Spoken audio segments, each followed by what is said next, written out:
Everyone, आज की film alpha है। जरा सोचो, बहुत पुराने जमाने में जब इंसान और भेड़िए दोस्त नहीं थे। अल्फा की कहानी एक जवान शिकारी केदा की है जो शिकार पर खो जाता है। हर कोई सोचता है वो मर गया, लेकिन केदा को एक घायल भेड़िए का बच्चा मिल जाता है। वो दोनों एक दूसरे का ख्याल रखते हैं और अनोखे दोस्त बन जाते हैं। साथ मिलकर उन्हें ठंड, जंगली जानवरों और उन्हें रोकने की कोशिश करने वाली हर चीज से लड़ना होगा। ये है दोस्ती और जिंदा रहने की कहानी। इस कहानी की शुरुआत में हमें आज से 20,000 साल पहले का दृश्य दिखाया जाता है, जहां ताऊ नाम का एक आदमी अपने कबीले के साथ शिकार पर आया था ताकि ये लोग सर्दियों का खाना इकट्ठा कर सकें। तभी इन्हें जंगली भैंसों का एक झुंड दिखाई दिया और ये देखकर ताऊ ने अपने लोगों से हमले के लिए तैयार रहने को कहा। अब ये लोग धीरे धीरे उन जंगली भैंसों के करीब पहुँचे और मौका पाते ही इन लोगों ने उन पर हमला कर दिया। अब यहाँ तक तो सब कुछ ठीक था, पर तभी अचानक से उनमें से एक भैंसा ताऊ के बेटे केड़ा के पीछे पड़ गया। अब चूंकि केड़ा पहली बार शिकार पर आया था, इसलिए वो इस जंगली भैंसे से डरकर भागने लगा, पर तभी इस भैंसे ने उसे हवा में उछाल दिया और उसे बहुत ही बुरी तरह से जख्मी कर दिया। इसके बाद उसने केड़ा को अपनी सींग में फंसा लिया और उसे लेकर खाई की तरफ बढ़ने लगा। अब ताऊ ने भी ये सब देख लिया और अपने बेटे को बचाने के लिए उस भैंसे पर भाला फेंक कर मारा, लेकिन घायल होने के बावजूद भी ये भैंसा रुका नहीं और केड़ा को ले जाकर उस खाई में उछाल दिया। अब यहाँ ये कहानी फ्लैशबैक में जाती है और हमें एक हफ्ते पहले का दृश्य दिखाया जाता है, जब कबीले के लोग शिकार पर जाने की तैयारी कर रहे थे और अपने लिए अलग अलग किस्म के हथियार बना रहे थे। अब उस रात केड़ा की माँ ने केड़ा के पिता से कहा कि आप मेरे बेटे को शिकार पर लेकर मत जाइए, क्योंकि अभी वो इसके लिए तैयार नहीं है और मैं उसे इतनी छोटी उम्र में खोना नहीं चाहती।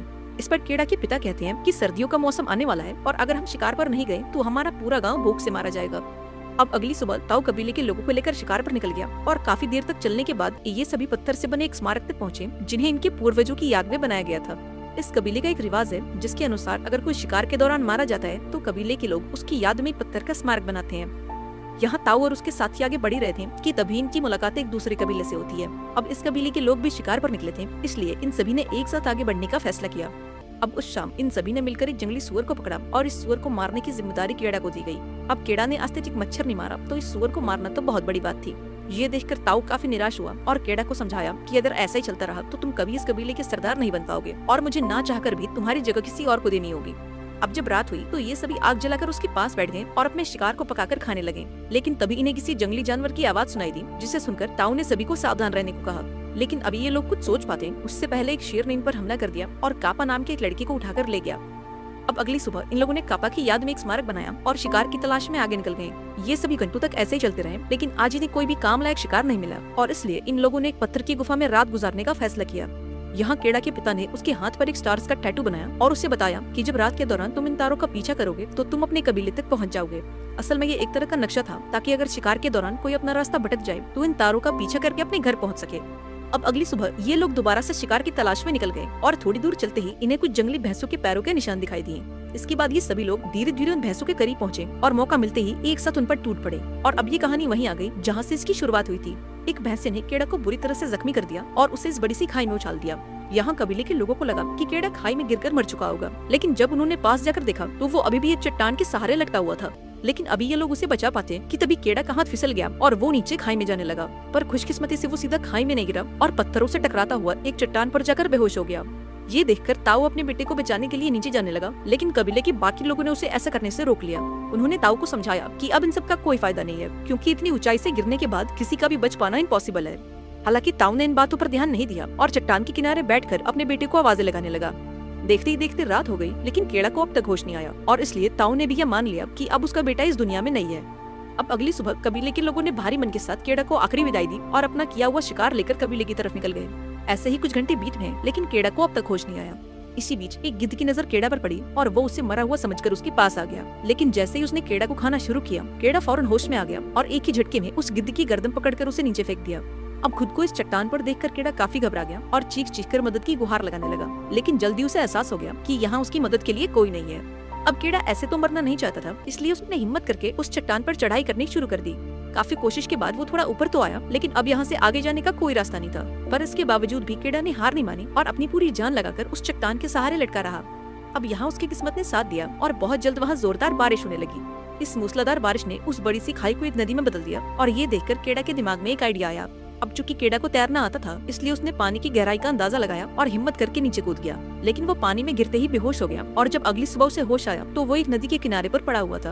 अब केड़ा जिंदा तो बच गया था, लेकिन उसके पाँव की हालत इतनी खराब थी कि वो उसे ठीक से हिला तक नहीं पा रहा था। दरअसल इतनी ऊंचाई से गिरने के चलते उसके पाँव की हड्डी खिसक चुकी थी और उसका पाँव पूरी तरह से सूज चुका था। अब केडा ने हिम्मत करके अपने पैर को पत्थरों के बीच फंसाया और अपनी उस हिली हुई हड्डी को ठीक किया। इसके बाद उसने एक लकड़ी को यूज करके अपने पैर को सहारा दिया और फटाफट से उस चट्टान के ऊपर पहुंचा जहां से वो नीचे गिरा था। ऊपर पहुंचकर जब उसने अपने नाम का स्मारक देखा तो वो पूरी तरह से टूट गया और फूट फूट कर रोने लगा। तभी उसने कुछ अजीब सी आवाजें सुनी और जब उसने पीछे मुड़कर देखा तो उसकी नजर भेड़ियों के एक झुंड पर गई। अभी वो कुछ सोच पाता कि तभी इन भेड़ियों ने उस पर हमला कर दिया और तेजी से उसकी तरफ बढ़ने लगे। अब अपनी जान बचाने के लिए केड़ा पास के एक पेड़ पर चढ़ने लगा, पर तभी इनमें से एक भेड़िया उसके पैर को पकड़कर नीचे खींचने लगा। ये देखकर केड़ा ने फौरन अपना हथियार निकाला और इस भेड़िए पर वार करके इसे जख्मी कर दिया। इसके बाद वो पेड़ के ऊपर चढ़ गया और भेड़ियों के जाने तक इसी पेड़ पर रहने का फैसला किया। अब देखते ही देखते रात हो गई, लेकिन ये भेड़िए अब भी यहाँ से जाने के लिए राजी नहीं थे। यहाँ केड़ा के पास कोई और चारा नहीं था, इसलिए उसने पूरी रात इस सूखे हुए पेड़ पर गुजार दी। अगली सुबह उसने देखा कि वो घायल भेड़िया तो वहीं मौजूद है, लेकिन उसके बाकी साथी वहाँ से जा चुके हैं। अब सबसे पहले केड़ा ने अपने चाकू से एक हथियार बनाया ताकि वो उस घायल भेड़िए को मार सके, क्योंकि केड़ा ये जानता था कि अगर उसने इस भेड़िए को नहीं मारा तो ये भेड़िया उसे मार देगा। इसके बाद वो नीचे आया और इस भेड़िए को मारने के लिए आगे बढ़ा, लेकिन जब उसने इसकी आंखों में देखा तो उसे इस घायल भेड़िए पर तरस आ गया और उसने उसे मारने का मन बदल दिया। हालांकि वो इस भेड़िए को ऐसे खुला नहीं छोड़ सकता था, इसलिए उसने इसके मुंह को एक रस्सी से बांध दिया और उसे कंधे पर उठाकर आगे बढ़ने लगा। अब सारा दिन चलने के बाद ये दोनों एक छोटी सी गुफा में पहुंचे, जहां इन दोनों ने जैसे तैसे करके अपनी रात गुजारी। अगली सुबह केड़ा ने कुछ जड़ी बूटियों को इकट्ठा किया और उन्हें पीसकर अपने घाव पर लगा लिया। इसी बीच जब केड़ा पानी पी रहा था तब इस भेड़िए ने अपने मुंह पर बंधी हुई रस्सी को खोल दिया। अब ये देखकर पहले तो केड़ा थोड़ा घबरा गया, लेकिन फिर उसने खुद को शांत किया और इस भेड़िए को पानी देने के लिए आगे बढ़ा। अब यहाँ इस भेड़िए ने दांत दिखाकर केड़ा को डराने की कोशिश की, लेकिन इसके बावजूद भी केड़ा शांत रहा और उसे पानी देने की कोशिश की।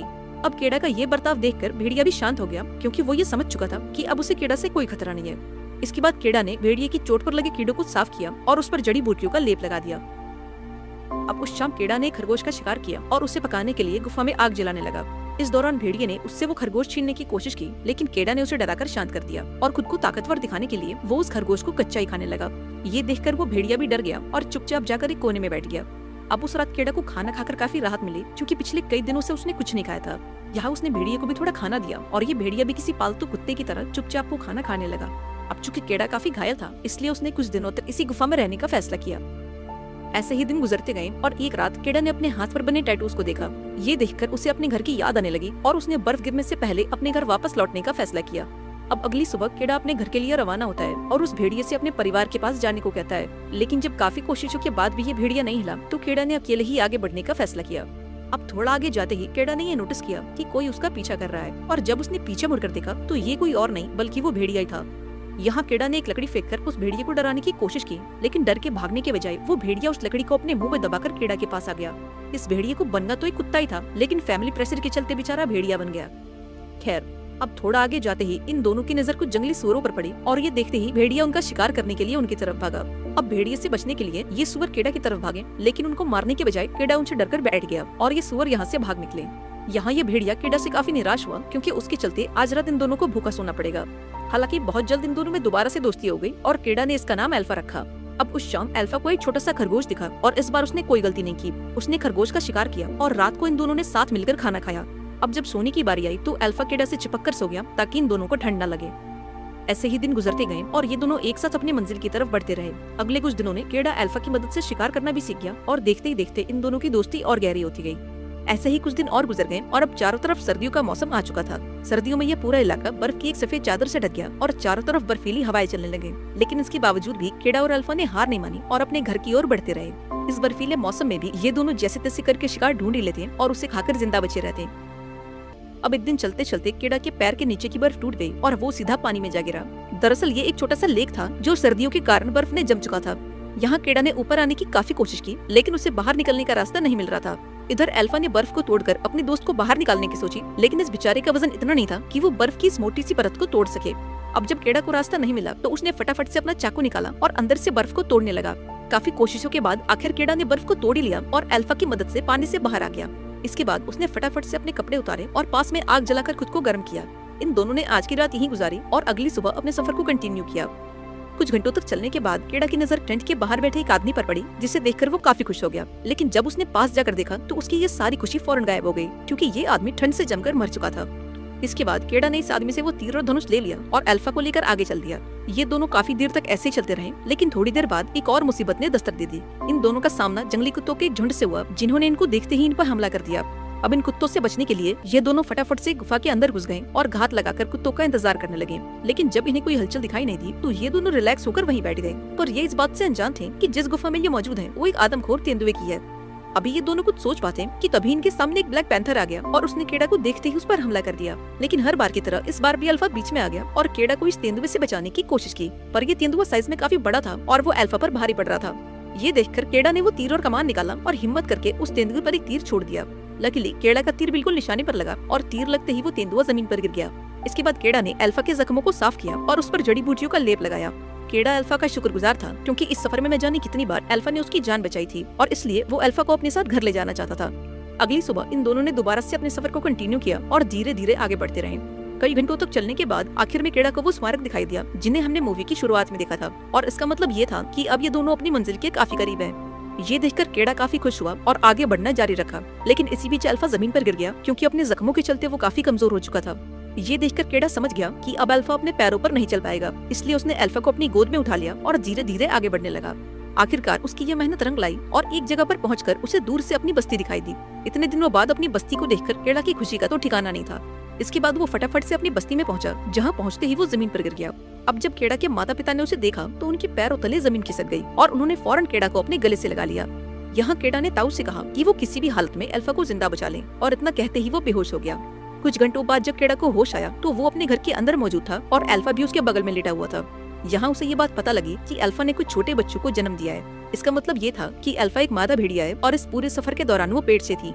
इसके बावजूद भी उसने हर कदम पर केड़ा का साथ दिया और ना जाने कितनी बार उसकी जान बचाई। ये जानकर केड़ा के दिल में अल्फा के लिए प्यार और बढ़ गया और उसने अल्फा को गले से लगा लिया।